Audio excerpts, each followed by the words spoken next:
यहाँ एक भाव दिया गया।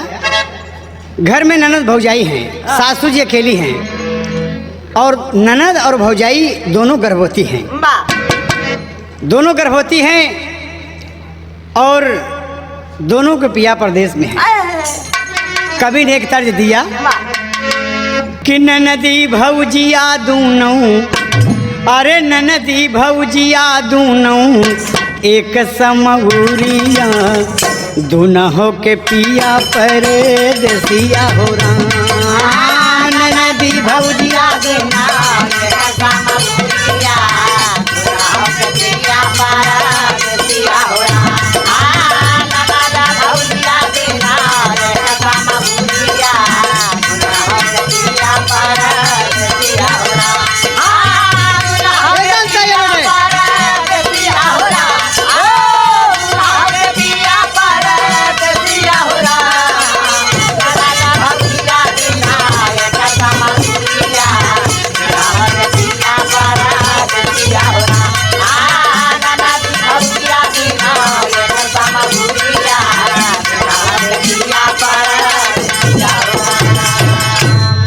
लेकिन वक्त गुजरता गया, बच्चा पैदा होने का समय जब आ गया बाबूजी, आज बड़े भोरे में पतोहिया उठी और अपने सासू जी से कहा था कि अम्मा अम्मा अम्मा अम्मा बड़ा दर्द होता है। सासू जी समझ गई, अरे अरे अरे हम समझ गए कि तो दिन पूरा हो गया रे। ओके लिए आ गई, एक कोठरी में बैठा दिया, एक कोठरी में बैठा दिया। तबले बिटिया उठ के आती है, भोर में कहती कि अम्मा अम्मा अम्मा बड़ी पीड़ा होती है अम्मा। फिर अरे अरे बप्पा रे दोनों एक ही साथ गड़बड़, अरे हम समझ गए तोरो दिन पूरा हो गया। ओके दूसरे कोठरी में बैठा दिया। बूढ़ा जल्दी से नित्य क्रिया से फुर्सत है, लोटा में पानी लेके मुंह में दतुइन करत की इधर उधर, अम्मा अरे मोरम्मा, अरे मोरम्मा, बिटिया करे करे मोर माई माई, अरे माई माई। ये वक्त ही बड़ा नाजुक होता है दोस्त, औरतों को नई जिंदगी मिलती है। और देखें आप तो ये इतने बोलती अम्मा अम्मा अम्मा अम्मा जल्दी आओ अम्मा, और क्या कहती है तार जख मिला।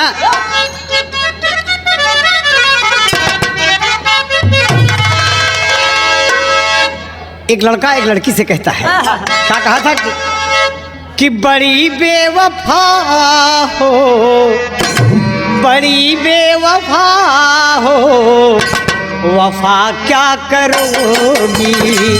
बड़ी बेवफा हो, वफा क्या करोगी। बड़ी बेवफा हो, वफा क्या करोगी। बड़ी बेवफा हो, वफा क्या करोगे करोगे। बड़ी बेवफा हो, वफा क्या करोगे।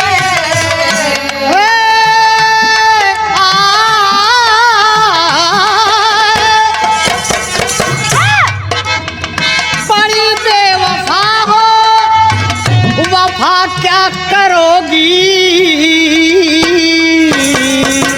मेरे दर्द दिल की, मेरे दर्द दिल की दवा क्या करोगी, मेरे दर्द दिल की दवा क्या करोगे। मेरे दर्द दिल की दवा क्या करोगे। मेरे दर्द दिल की दवा क्या करोगे। इतनी बात नहीं हुई दोस्त, देखें तो ओरिजिनल रहा। लेकिन यहाँ पर पतोहिया कहते अम्मा अम्मा जल्दी आवा, अम्मा यह मुर से ओ मुर लोटा का पानी छलक जाता है, दतुइन ना कर पावत थी, सवेरे सवेरे मुखारी नहीं हो पावत है। एकदम अम्मा दौड़ो थी, माई उधर से बुलावत है, आंगन की वो वाली कोठरी से बिटिया बुला था, अम्मा माई बहू बुलात है अम्मा। अभी भोर में वो न तो कहीं बाहर अड़ोस पड़ोस जा सकती हैं, न किसी को बुला सकती हैं। पतोहिया बाबूजी भगवान को याद करके क्या कहा था, इतने में अम्मा कहा है रे, कहे मुसीबत में अम्मा, मुसीबत में अम्मा कोई ना सहारा, मुसीबत में अम्मा कोई ना सहारा। मुसीबत में अम्मा कोई ना सहारा। मुसीबत में अम्मा कोई ना सहारा।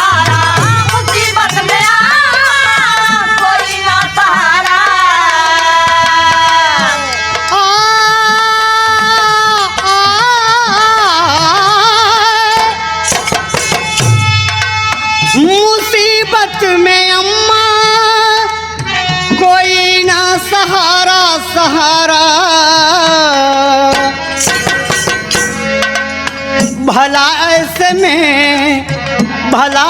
में कैसे होगा गुजारा, भला ऐसे में कैसे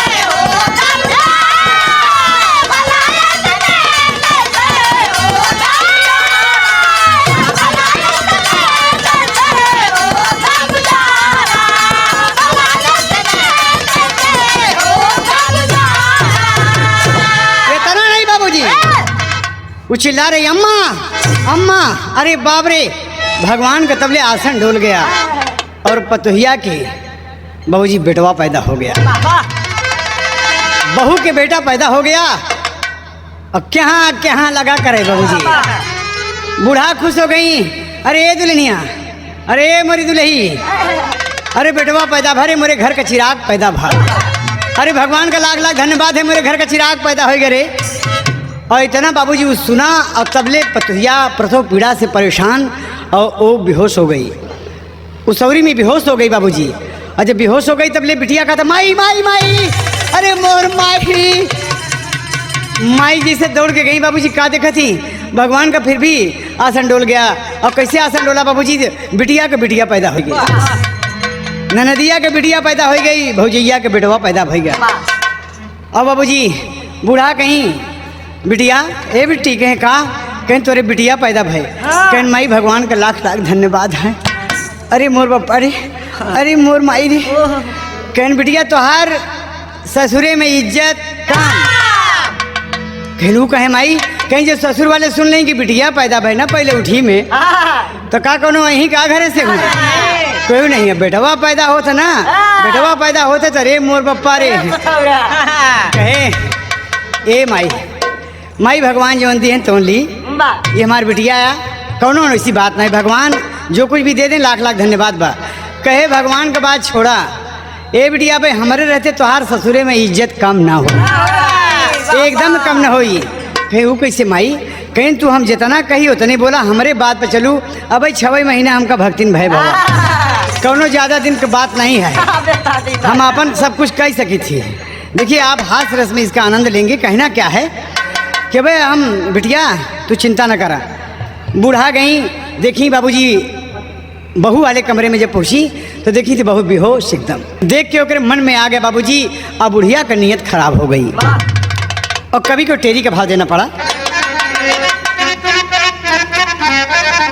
हाय अरे राम सौरिया में चोरी हो गई, अरे सौरिया बीचे चोरी हो गई, अरे बेटा वाला के बूढ़ा दई दिहलिन छोकरिया, सौरिया में चोरी हो गई, बेटा वाला के बूढ़ा दई दिहलिन छोकरिया, सौरिया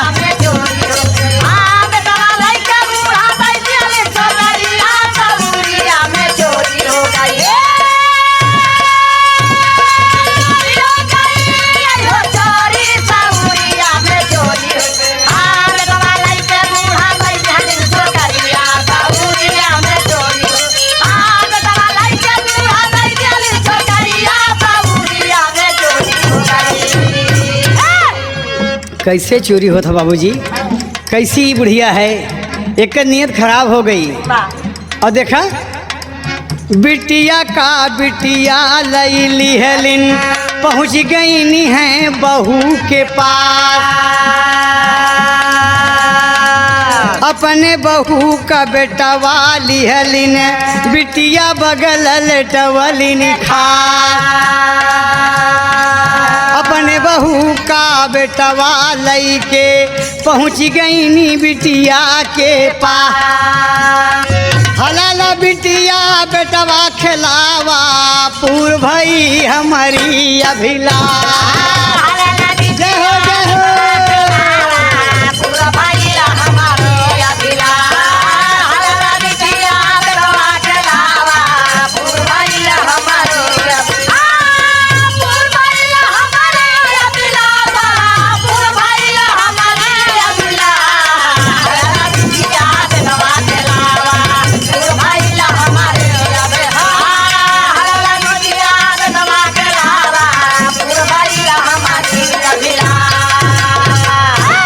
ए बाबूजी जो बिटिया बेटवा पा के कहीं अम्मा ये तो भौजी का बेटवा है, ये हमार लड़का थोड़ा ना हो, ये हमार बेटवा ना हो, हमारे तो बिटिया पैदा बने। चुप चुप चुप चुप चुप चुप चुप।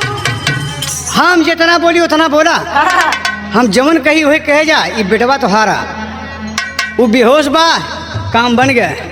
बाबूजी कहे माँ हम एकर हमारे भौजी के बेटवा है ना, ये हमारे भैया का बेटवा आया, एकर हम पदे में बुआ लागी। अई हमका माई कही, कहे बुआ माई में का फर्क बरे, जना तोरे बेटवा खिलाओ ना। कहे अम्मा तू तो ऐसा बोला था। कहे हाँ अम्मा अपने बिटिया का बहु विधि दिहलिन समझाई, अब बिटिया अपने माई का कुल बात लिह सगठियाई हो, सौरिया में चोरी हो गई। अरे ये हर कोठरी के अंदर जागी गई बहुरिया, सौरिया में चोरी हो गई।